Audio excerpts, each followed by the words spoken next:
찬양 감사합니다. 주께 드립니다. 헌신의 찬양을 주께 드렸습니다. 온전히 드려지는 우리가 되고 교회가 되고 하나님이 기뻐 받으시고 우리 가운데는 하나님의 귀한 은혜가 베풀어지는 역사가 있게 되길 바랍니다. 자, 말씀 보겠습니다. 말씀은 열왕기상 8장 6절부터 11절까지를 봅니다.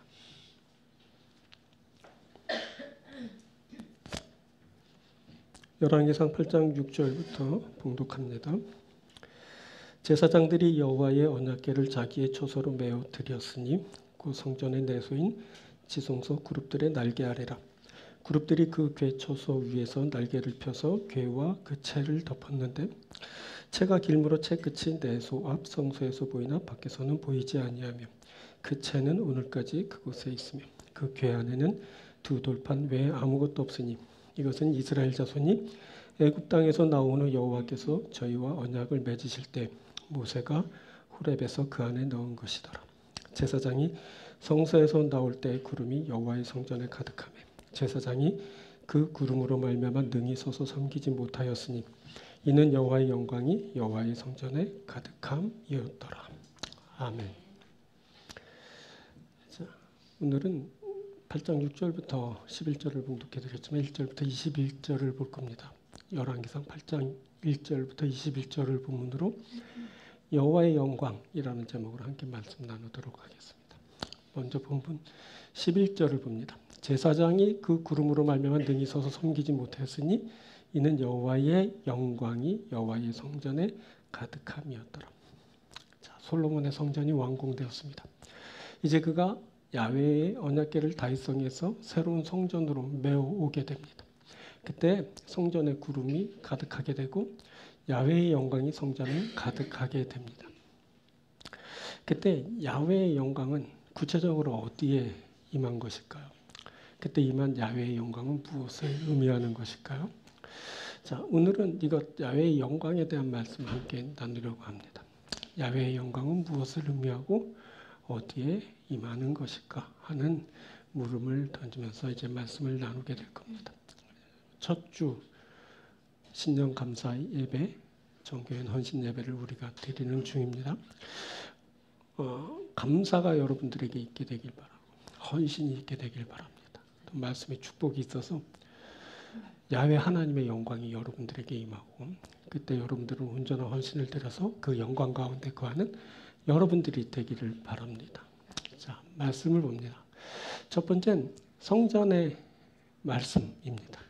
성전의 말씀이 있을 때 하나님의 영광이 그곳에 임하게 된다라는 말입니다. 자, 하나님의 임재가 있는 곳에 영광이 임합니다. 하나님은 말씀으로 임하십니다. 그래서 말씀이 있는 곳에 영광이 임합니다. 우리에게 말씀이 중심이 되어야 합니다. 그래야 우리에게 영광이 임하게 됩니다. 그래야 우리가 하나님의 영광을 보게 됩니다. 그래야 우리가 하나님의 영광 가운데 거하게 됩니다. 자, 살펴봅니다. 본문을 보면 언약궤가 옮겨져 백성들의 중심에 들어오는 것을 보게 됩니다. 그곳에 하나님이 임하십니다. 그곳에 하나님의 영광이 나타납니다. 언약궤가 들어왔을 때 영광이 임하였다는 것을 그곳에 가득 찬 구름을 보고 알게 됩니다. 10절 보면 제사장이 성소에서 나올 때 구름이 여호와의 성전에 가득하며 제사장이 그 구름으로 말미암아 능히 서서 섬기지 못하였으니 이는 여호와의 영광이 여호와의 성전에 가득함이었더라. 자, 이때 구름은 아난이라는 말로 하나님의 임재를 상징하는 것입니다. 이 아난은 광야에서 이스라엘을 인도한 구름 기둥과 또 하나님이 임하실 때 성막 위를 덮은 구름을 말할 때 사용된 말입니다. 그때 야훼의 성전에 구름이 가득하게 되었다라고 본문이 증언합니다. 그때는 특이하게도 구름이 성전 위에 임하지 않고 성전 안에 있었습니다. 자, 성전이라 하면 바이트, 집, 즉 건물을 말하는데 기이하게도 구름이 그 건물 안에 이제 끼게 된 것입니다. 자, 구름이 얼마나 많았는지 제사장이 섬기지 못할 정도로 성소 안에 가득하였습니다. 그것은 그곳에 야훼의 영광이 가득하였다는 것을 의미하는 것이었습니다. 그때 제사장들이 언약궤를 야훼의 초소로 메어 드렸습니다. 그것은 성소의 내소인 지성소 그룹들의 날개 아래였습니다.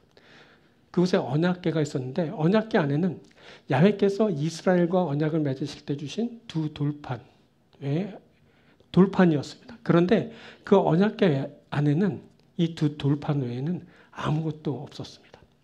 그 궤 안에는 두 돌판 외에 아무것도 없으니 좀 이상합니다. 이상하지 않습니까? 자, 우리가 알기로는 언약궤 안에는 두 돌판 외에도 만나 그리고 아론의 쌍난 지팡이가 함께 담겨 있었습니다. 근데 만나와 아론의 쌍난 지팡이가 없어진 겁니다. 자, 만나는 이스라엘이 광야를 지날 때 하나님이 주신 양식으로 기적을 상징합니다. 아론의 쌍난 지팡이는 서로 자신을 주장하고 드러내려 할 때 아론의 지팡이에만 싹이 나게 하셔서 그에게 권위와 직분을 주어 세워주신 것을 뜻합니다. 그때 기적의 양식 만나가 사라졌습니다. 그때 특정인에게 주어졌던 권위와 직분 아론의 쌍난 지팡이가 사라졌습니다. 그런데 두 돌판은 사라지지 않고 그곳에 여전히 담겨 있었습니다. 이것은 하나님 말씀의 영원성을 뜻하는 것입니다.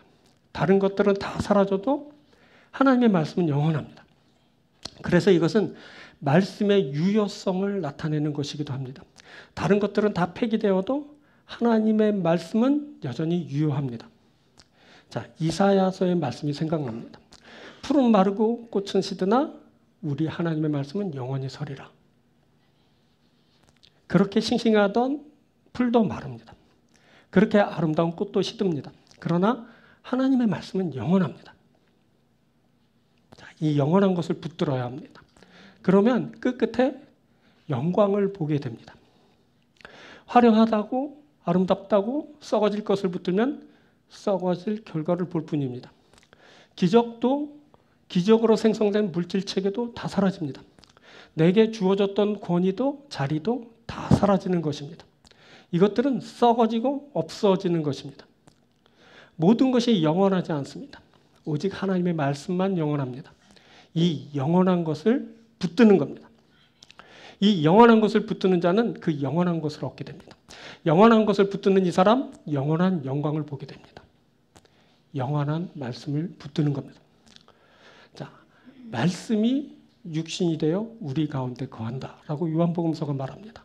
말씀이 육신이 되어 우리 가운데 거하심에 우리가 그의 영광을 보니 아버지의 독생자의 영광이요 은혜와 진리가 충만하더라. 우리 가운데 말씀이 거할 때 우리가 그의 영광을 봅니다. 그 영광은 아버지의 독생자의 영광입니다. 그곳에 은혜와 진리가 충만합니다. 자, 하나님의 임재가 없는 곳으로 가면 하나님의 영광을 못 보게 됩니다. 하나님의 말씀이 없는 곳으로 가면 하나님의 영광과 멀어지게 됩니다. 많은 사람들이 이것을 무시하면서 비참한 결과를 만나게 됩니다. 야, 그게 다 뭐야? 말씀이라고? 아니, 이것을 봐라. 이 화려하고 아름다운 것을 한번 봐. 이게 영광이지. 여기에 영광이 있다. 사람이 당장 보기에 좋은 것을 영광으로 알고 따르다가 결국 눈물 나는 비참한 현실을 만나게 됩니다. 그곳에 내 시간, 내 열정, 내 물질 다 쏟아붓고 결국에 눈물을 쏟고 한숨을 내뱉게 됩니다. 그곳엔 찰나의 기쁨은 있을지라도 영원한 하나님의 영광은 없습니다. 우리가 주의해야 합니다. 말씀 없는 봉사, 말씀 없는 찬양, 말씀 없는 드림 헌신, 말씀 없으면 이것들이 다 잘못될 수 있습니다. 말씀 없는 그곳에 하나님의 영광 없습니다. 그곳에 자기 만족은 있을 수 있지만 하나님의 영광은 없습니다. 그래서 무엇이든지 말씀에 기초해야 합니다. 무엇이든지 말씀을 따라 이루어져야 합니다. 그래야 그곳에 하나님의 영광이 깃들게 됩니다. 이스라엘이 이거 무시하고 말씀 떠나면서 멸망당했습니다. 저들이 말씀 없은 여기다가 이방인의 포로가 되었습니다. 성전이 파괴되고 백성들이 포로로 붙들려 갔습니다. 그때 세상과 욕심에 치우쳤던 왕의 두 눈이 뽑히고 그때 성전을 세웠던 롯사슬에 폭박을 당해 끌려가게 되었습니다. 성전의 중심인 말씀이 무너지면 성전도 무너집니다. 그때 세워진 모든 사람들도 다 무너지게 됩니다. 그때 모두 묶여 죄의 포로가 되고 마는 겁니다. 그래서 말씀 아래 모여야 합니다. 말씀이 있는 곳에 우리가 있어야 합니다. 그곳에 하나님의 영광이 임합니다. 우리가 그곳에서 하나님의 영광을 보게 되는 겁니다. 말씀이 임하면 쓰러졌던 것이 되살아나게 됩니다. 넘어졌던 인생이 다시 세워지게 됩니다. 그래서 말씀 앞에 어린이로부터 노인에 이르기까지 다 모여야 합니다. 모두가 말씀에 귀를 기울이고 듣는 겁니다. 그럴 때 넘어졌던 인생이 다시 세워지게 됩니다. 그럴 때 쓰러졌던 모든 것이 되살아나게 됩니다.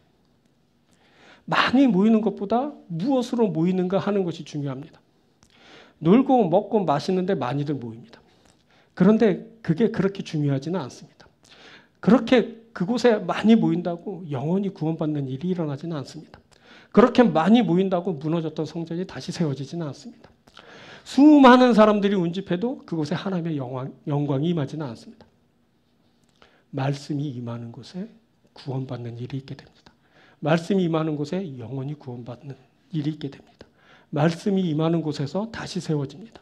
말씀이 임한 곳에 하나님의 영광이 있게 됩니다.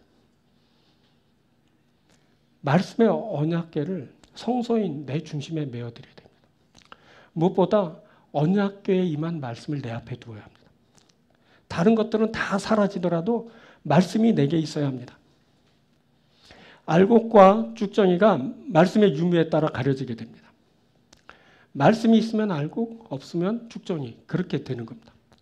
알곡은 곡간 안에 들이게 되고 쭉정이는 불에 태워지게 됩니다. 이 진리는 말씀이 결정하는 겁니다. 사람의 어려움은 진짜와 가짜를 갈아내기 위한 장치가 됩니다. 나의 어려움은 나의 진짜임을 드러내는 장치인 겁니다. 내가 위기를 만났을 때 바로 거기서 나의 진리가 드러나게 됩니다. 여러분들이 어려움을 지나면서 말씀을 붙들길 바랍니다. 그래서 그 위기를 말씀으로 극복하고 진짜로 드러나게 되길 바랍니다. 여러분, 지난 시간에 우리가 노아를 살펴보았습니다. 하나님 말씀이 그에게 임하고 그가 명하신 대로 다 준행했습니다. 그때 말씀이 임할 때 그가 위기를 만나게 되었습니다. 그가 말씀을 순종하면서 어려움을 겪게 되었습니다. 하지만 그가 자기에게 명하신 대로 다 준행하였습니다. 그것을 다 준행하면서 그가 진짜로 판명되었습니다. 그가 하나님과 동행하는 사람입니다. 그가 하나님과 함께하는 사람입니다. 이것을 그에게 말씀이 있음을 보고 알게 됩니다. 하나님의 영광이 그에게 임합니다. 그가 그 영광에 참여하게 됩니다. 자, 그때 하나님의 야훼의 영광이 성전에 가득하였습니다. 그 영광은 말씀이 성전에 있게 되면서 임한 것입니다. 언약의 말씀을 성전에 드릴 때 그곳에 하나님의 영광이 임하였습니다. 자, 이것이 하나님의 영광입니다. 하나님의 영광은 말씀으로 임합니다. 하나님의 영광이 말씀이 있는 곳에 임합니다. 이것이 하나님 야훼의 영광입니다. 말씀이 있는 곳에 야훼의 영광이 임합니다. 여러분, 우리에게 말씀이 있습니다. 언약의 말씀이 있습니다. 이 언약의 말씀이 우리 성전에 있을 때 하나님의 영광이 임하게 되는 것입니다. 우리에게 하나님의 영광이 임하는 것은 말씀이 있기 때문입니다. 말씀을 버리면 하나님의 영광도 떠나게 됩니다. 말씀이 우리에게 있어서 하나님의 영광이 임하는 것입니다. 그래서 우리가 말씀 가운데서 하나님의 영광을 만나게 됩니다. 그리고 우리가 그 하나님의 영광 안에 거하게 되는 겁니다. 우리가 하나님의 영광의 빛 아래에 있게 됩니다. 무엇보다 여러분, 말씀이 우리에게 필요합니다. 말씀을 우리 안에 두는 것이 필요합니다. 이것이 우리에게 하나님의 영광을 보게 하기 때문입니다. 오늘 본문이 우리에게 그것을 말해주는 겁니다. 언약궤를 모셔드렸다. 그 언약궤엔 말씀이 담겨 있었다. 그 말씀이 담긴 그곳에 야훼 하나님의 영광이 가득하게 되었다. 백성들이 그 야훼 하나님의 영광을 보고 그 영광 아래 거하게 되었다. 여러분, 하나님의 영광은 하나님의 말씀으로 임하고 하나님의 말씀이 있는 사람에게 임합니다. 하나님은 말씀이 있는 사람과 함께합니다. 하나님은 말씀이 있는 사람에게 그 영광을 드러내십니다. 그래서 말씀이 있는 사람이 하나님을 만나게 됩니다. 말씀이 있는 사람이 하나님과 동행합니다. 말씀이 있는 사람이 하나님의 영광을 보게 됩니다.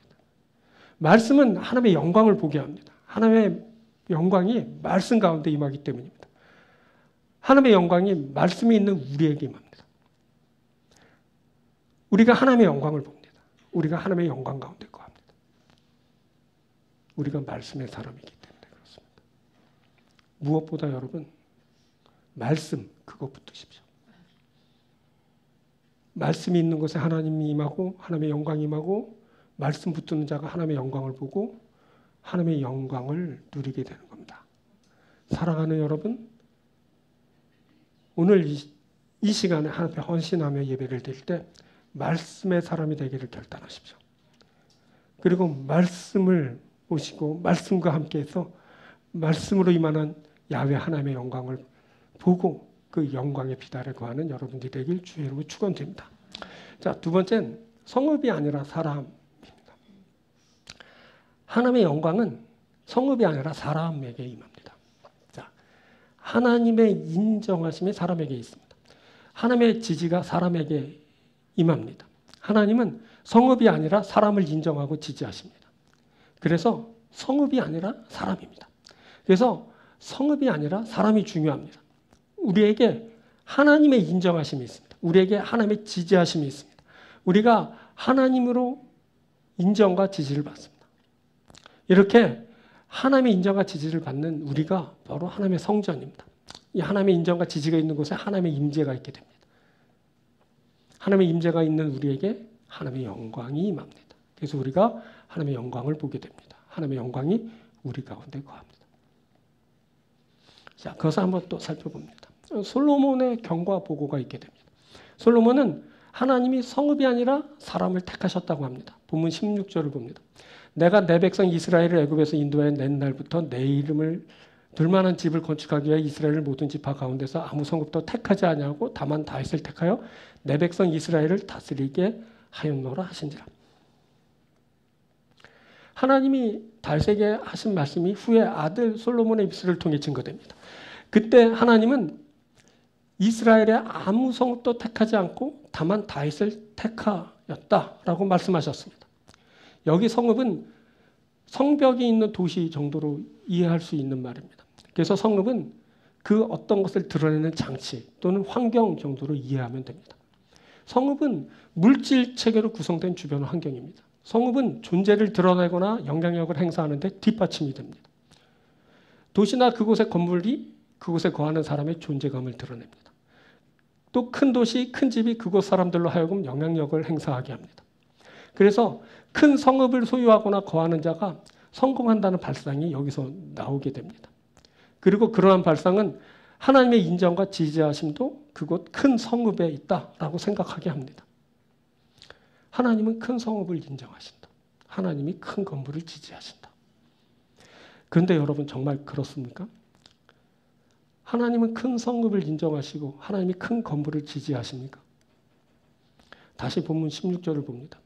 내가 내 백성 이스라엘을 애굽에서 인도하여 낸 날부터 내 이름을 둘 만한 집을 건축하기 위하여 이스라엘 모든 지파 가운데서 아무 성읍도 택하지 아니하고 다만 다윗을 택하여 내 백성 이스라엘을 다스리게 하였노라 하시더라. 하나님은 아무 성읍도 택하지 않으셨습니다. 하나님은 다만 다윗을 택하셨습니다. 자, 이 말을 이렇게 읽을 수 있습니다. 하나님은 성읍을 택하지 않으십니다. 하나님은 사람을 택하십니다. 자, 하나님의 관심사는 도시나 건물의 크기에 있지 않습니다. 하나님의 관심은 사람에게 있고 사람의 마음에 있습니다. 자, 본문 17, 18절을 이어봅니다.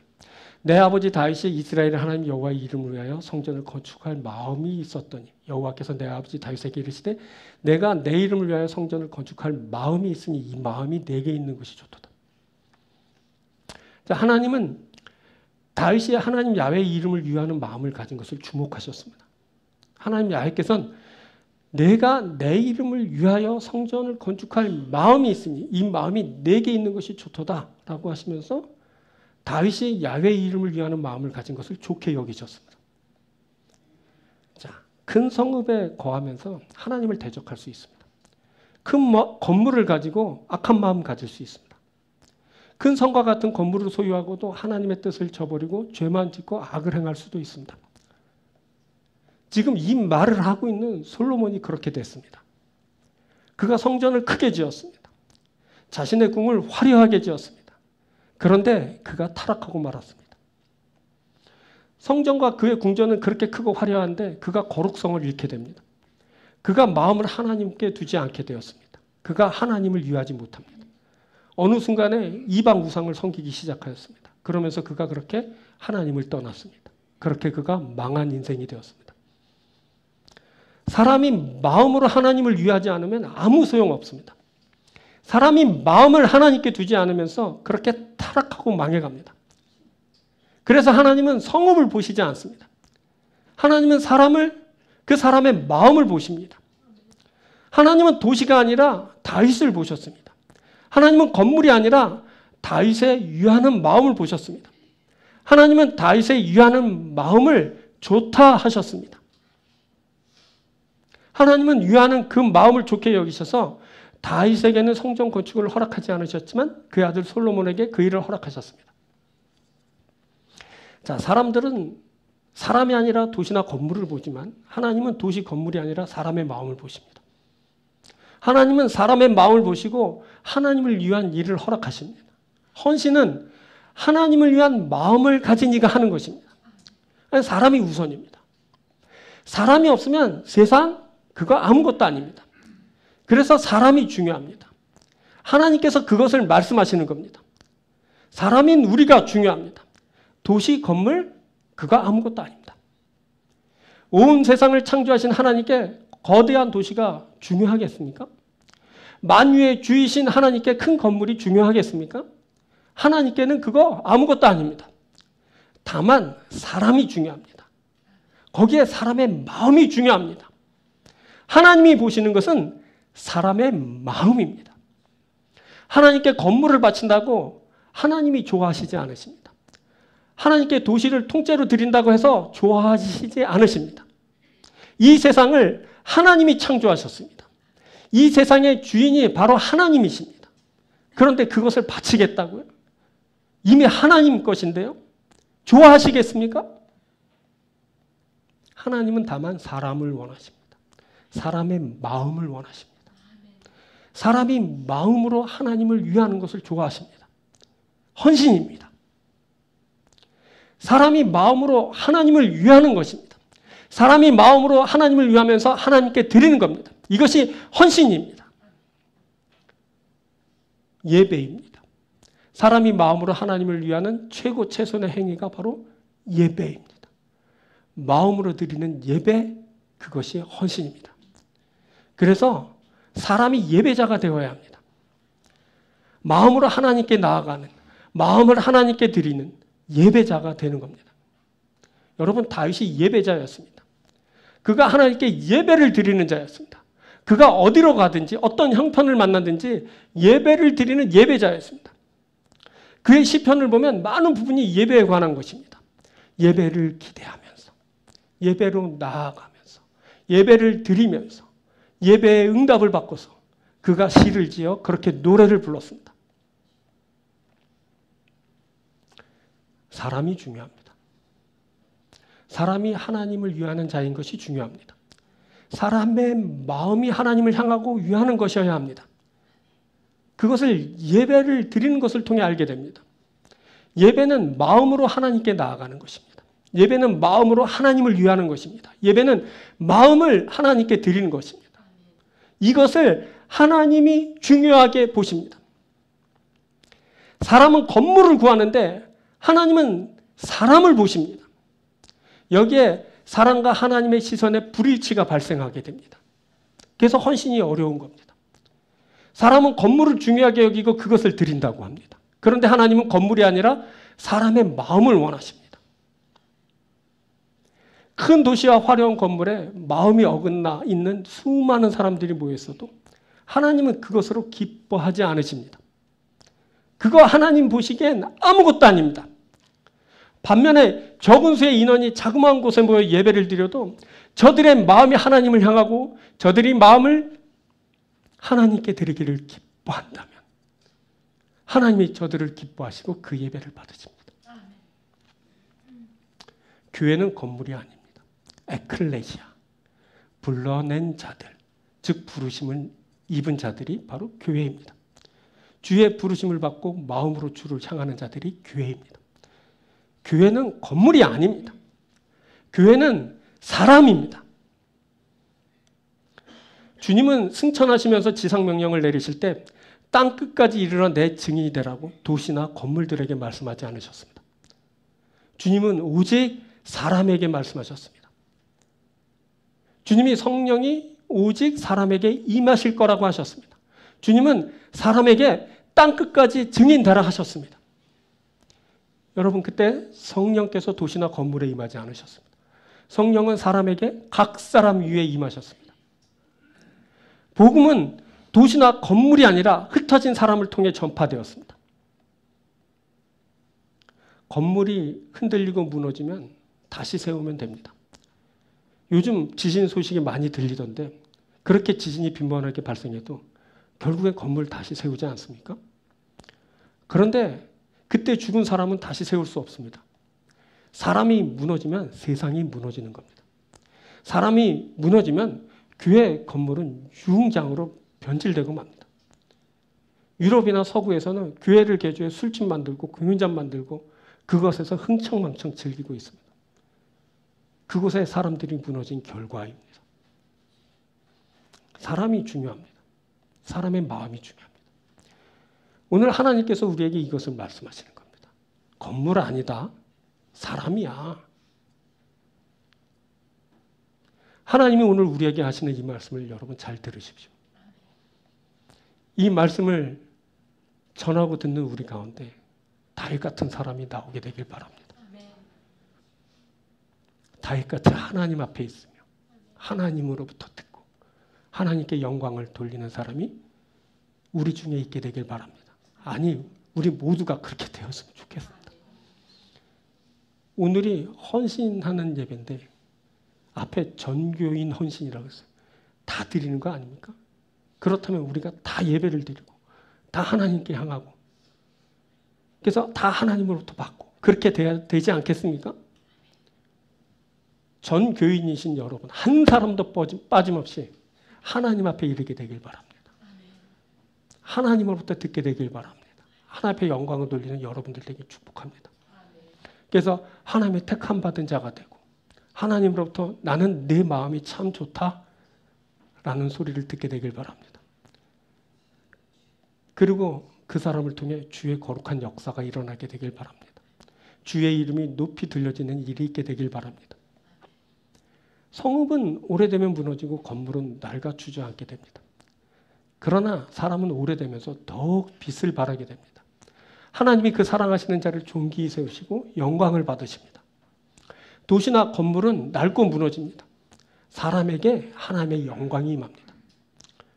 오늘 사람인 우리가 하나님께 헌신하면서 예배드립니다. 건물은 비록 낡고 초라할지 몰라도 이곳에 우리에게 하나님이 임하십니다. 하나님이 이곳에 임하실 때 영광 또한 이곳에 임합니다. 주의 영광이 지금 우리와 함께하는 줄 믿습니다. 그래서 우리가 주께 예배하면서 나아갑니다. 헌신하면서 나아갑니다. 이곳에 바로 주의 택함이 있습니다. 주께서 여러분들을 택하셨습니다. 여기에 바로 주의 기뻐하심이 있습니다. 주님이 오늘 여러분들에게 말씀하십니다. 나는 네가 참 좋아.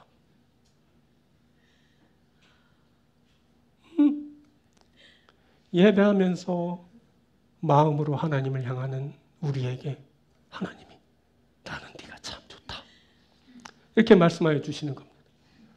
여러분 그 하나님의 시선이 느껴지지 않습니까? 그 하나님의 음성이 지금 여러분들에게 들리지 않습니까? 주께서 우리에게 말씀하시는 겁니다. 나는 내 마음이 참 좋다.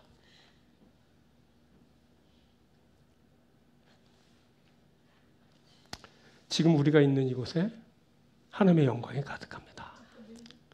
우리가 하나님 앞에서 반짝반짝 빛납니다. 우리가 사람으로 태어났으니 하나님이 좋아하실 만한 사람이 되어서 하나님 앞에 헌신하고 영광을 드릴 때 하나님이 기뻐하시고 하나님이 기뻐하실 때 우리에게 하나님이 가져오시는 그 나라가 임하고 그 의로움으로 입혀주실 때 또한 그의 기업이 우리에게 주어져서 주의 축복을 받는 귀한 사랑하는 성도 여러분들이 되길 주님으로 축원드립니다. 자, 말씀 맺겠습니다. 하나님의 임재가 있는 곳에 영광이 임합니다. 그런데 하나님은 말씀으로 임합니다. 그래서 말씀이 있는 곳에 영광이 임합니다. 우리에게 말씀이 있어야 할 이유입니다. 우리가 말씀 중심이 되어야 할 이유입니다. 우리에게 말씀이 있고 말씀 중심이 된다면 하나님이 우리에게 임하실 겁니다. 그때 하나님의 영광이 우리에게 임하게 되는 겁니다. 사랑하는 여러분, 말씀의 사람이 되셔서 여러분들에게 주의 영광이 임하고 여러분들이 주의 영광 아래 거하는 사람들이 되길 바랍니다. 또 하나님의 인정과 지지하심이 사람에게 있다 하였습니다. 세상의 물질체계 그것으로 인한 또 뭐 파급 효과들 너무나 좋고 너무나 또 그리워할 만하지만 그러나 하나님은 그것을 보시지 않습니다. 하나님은 사람을 보시고 사람을 인정하고 사람을 지지하십니다. 오늘 우리에게 하나님의 인정하심이 있는 겁니다. 하나님의 지지하심이 있습니다. 세상에선 내팽개치고 버려졌을지라도 하나님이 우리를 붙드십니다. 우리를 인정하시고 지지하십니다. 결국에 어떻게 될 것 같습니까? 건물은 무너지고 돌 위에 돌 하나도 남지 않게 될 것이지만 우리는 반드시 다시 세워질 겁니다. 우리가 주의 택함 받은 백성입니다.